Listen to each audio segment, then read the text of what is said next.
বন্ধুগণ, আমরা ব্রিটিশকে দেখেছি, আমরা আওয়ামী লীগকে দেখেছি। আওয়ামী লীগের সময় আন্তর্জাতিক বিশ্ব আমাদের নাম দিয়েছিল তলাবিহীন ঝুড়ি। কি বলে? যে ঝুড়ির তলা নাই, তলাবিহীন ঝুড়ি নামকরণ পেয়েছিলাম, আমরা উপাধি পেয়েছিলাম। তারপরে সেই জাতির নেতা তিনি নিজে বললেন যে আমার দলের নাম হলো চাটার দল, আমার দল চাটে।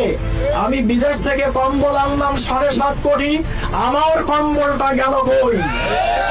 তিনি নিজেই পরিচয় দিয়েছেন, আমার সামনে চোর, ডাইনে চোর, বামে চোর, পিছনে চোর। দেখলাম আমরা এই দল। পরবর্তীতে আমরা দেখলাম বিএনপি সরকারের সময় একবার না, দুইবার না, কয়েকবার দুর্নীতিতে তারা চ্যাম্পিয়ন হয়েছে। চ্যাম্পিয়ন হয়ে তারা দেখা দিয়েছে যে আমরা দুর্নীতি কতটা করতে পারি, কি পরিমাণ দুর্নীতি করতে পারি।